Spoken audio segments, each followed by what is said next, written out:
Big boss 19 के जो असली खिलाड़ी है वो जा रहे हैं बिग बॉस के घर के अंदर। बशीर, अब क्या कहेंगे बशीर, पहली बात तो कि जब आया कॉन्सेप्ट, क्योंकि आप बहुत बड़े फैन हो, जब ये आता शो आया आपके पास, ये करना है कि नहीं करना है, ये दिमाग में क्या चल रहा था? भाई फर्स्ट टाइम आपको बताऊंगा, जब मैं कुंडली पे था, जब मेरा फर्स्ट ईयर था कुंडली पे, हमने मार्च में शुरू किया था मेरा वाला टेन्योर, और with in 3 months big boss की कास्टिंग चालू हो गई थी।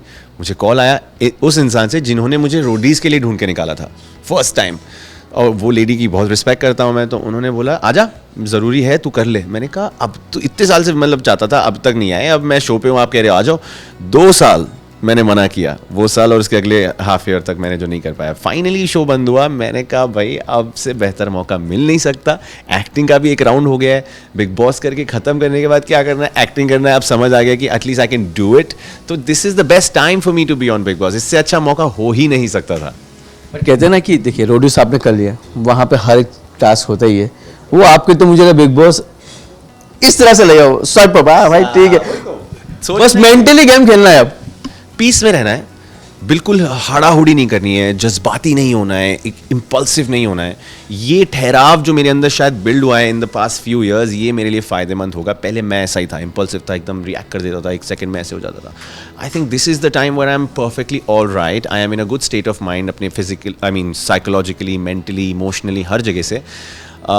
बट या वहाँ पे स्विच ऑफ होगा तो फिर स्विच ऑफ हो जाएगा भाई, क्या करेंगे, स्विच ऑफ होने के बाद कंट्रोल ही नहीं होता।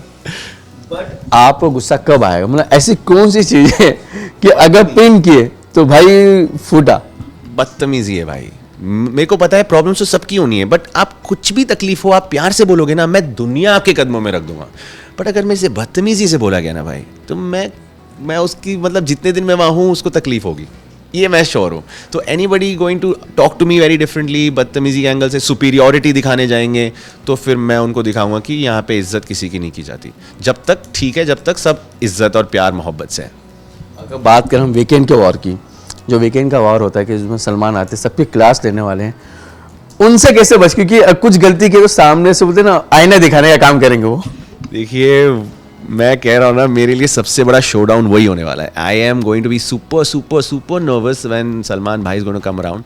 फर्स्ट डे जब मैं उनके सामने स्टेज पे जाऊँगा, मेरी आवाज़ भी निकलेगी नहीं निकलेगी मुझे नहीं पता है, but I am very very happy कि मैं ये कर पाया हूँ अपने आप के लिए। मैं अपने आप को यहाँ तक पहुँचाया, मैंने ये क्रैक किया, I got myself to be a part of Bigg Boss now, Salman sir के सामने तक आ गया। तो ये मेरे लिए अपने आप में एक बहुत बड़ी जीत है भाई। And I am not from Bombay, I am not from Delhi, I am from Hyderabad. वहाँ पे industry is very different, life is very different. तो यहाँ तक अपने आप को लेके आना without any plans, none of this was a plan. Starting also was not a plan, बीच का भी वॉज नॉट अ प्लान, कुंडली तक का भी, और ये भी जो हो रहा है वॉज नॉट अ प्लान।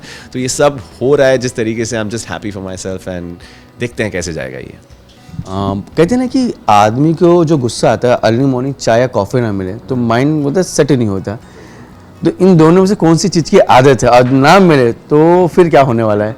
ये कुर्बानी देनी है। मुझे ना चाय चाहिए ना कॉफ़ी, मुझे चाहिए बिरयानी मुझे दे दो सुबह शाम बिरयानी। मैं हूँ वीकेंड के बारे में आता ही है, इतना बता दूं मैं। वीकेंड में आएगा सर, मेरे मंडे टू सैटरडे का मोटिवेशन नहीं है ना मेरे पास। बट कहीं ना कहीं आई थिंक कॉफ़ी वॉफ़ी का भी मैं एडिक्टेड नहीं हूँ, बट वहाँ पे ज़्यादा कुछ खाने पीने मिलेगा नहीं, तो मैं लड़ाई तो उसकी करूँगा, मुझे भी चाहिए अपने हक की कॉफ़ी और चाय। तो या let's see how it goes. खाने पे तो बहुत पंगे होंगे, आप तो वाकिफ़ हैं थोड़े बहुत मेरे खाने और हैबिट्स को लेके। तो या आई एम वेरी स्कैर्ड कि मेरा बस वो वाला साइड ना आए जहाँ पे मैं अननेसेसरी लग रहा हूँ, बिकॉज मेरी भूख मुझे फील होगी, टीवी पे नहीं होगी लोगों को फील। लोगों को शायद लग सकता है कि ये ज़्यादा कर रहा है, तो कहीं ना कहीं कोशिश करूँगा कि उसको कंट्रोल रखूँ। ग्रुप कैसे बनाएंगे, क्योंकि घर के अंदर जाने के बाद एक एक ग्रुप बन जाता है, तो आप कौन सा ग्रुप बनाने वाले के, तो किस तरह से ग्रुप बनाएंगे? क्योंकि कहते हैं अगर एकता में रहेंगे तो भाई आगे तक जाएंगे, एकता में नहीं रहेंगे तो भाई टूट ही जाएंगे, तो फिर वहीं से बिखर के घर का रास्ता सीधा। पिछले कुछ सालों में और कुछ रियलिटी शोज में मैंने ये सीखा, ये है कि अकेले की कहानी है ही नहीं। You need a number of people, number of votes. आप लोग एक ग्रुप बना के खेलोगे तो आप स्टूपिड लोगों से बच के रहोगे और फिर आगे बढ़ोगे। बीच में हेल्दी कंपटीशन हो सकता है, but this is around the people who play the game in a right stride. हर कोई नहीं खेलता है राइट स्ट्राइड में। लोग वुल्फ वाली हरकतें करते हैं, फॉक्स वाली हरकतें करते हैं, शांत पत्ती करके लोगों के साथ धोखा कर देते हैं। तो मेरे साथ वैसे भी हरकतें हुई हैं। तो कहीं ना कहीं I am going to play this game with respect and pride कि लोग अगर अच्छे से जुड़ेंगे। मजबूरी पे ग्रुप कभी किसी के साथ नहीं बनाऊंगा मैं। नेचुरल एफर्ट पे दोस्ती प्यार मोहब्बत इज्जत के बेसिस पे रिश्ता बन रहा है तो उस पर ग्रुप बनाऊंगा और जिएंगे भी जान भी लेंगे। बट अगर मजबूरी में लोग आ रहे हैं कि यार ये चल रहा है इसका सिक्का तो मैं इससे दोस्ती करूंगा, उनको दूर से भगा दिया जाएगा। एक क्वेश्चन है, आप सिंगल हैं? ओके, तो वहां पे अगर खूबसूरत कोई लड़की में तो वहां से क्या लव की जो जर्नी स्टार्ट होगी आपकी? बिल्कुल हो सकती है सर, क्यों नहीं। देखिए चाहे मैं इधर बैठा हूँ आपसे इंटरव्यू देते देते भी मेरे को कोई खूबसूरत लड़की मिल जाए मैं प्यार करने लग जाऊँ, मेरे को कोई स्ट्रेस नहीं है। बट अगर मैं शो पे जा रहा हूँ वहाँ पे इतने पंगों में मुझे कोई खूबसूरत लड़की भाव दे रही है, मेरा वाह भाई let's do it, why not.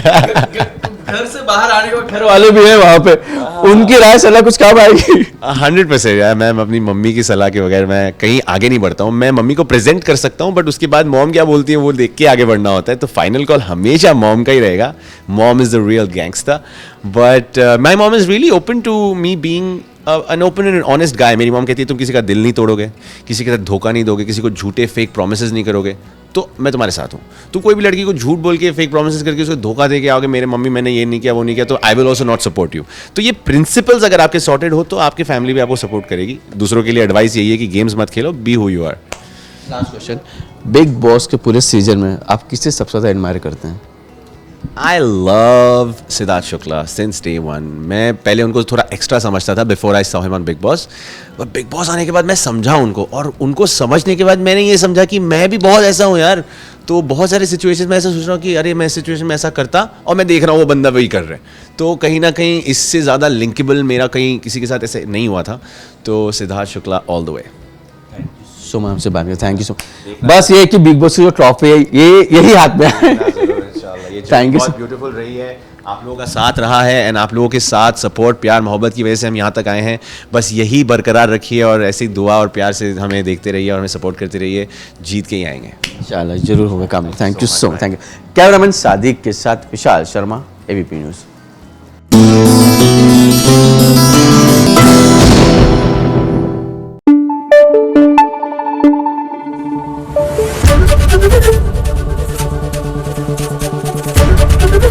ABP news आपको रखे आगे।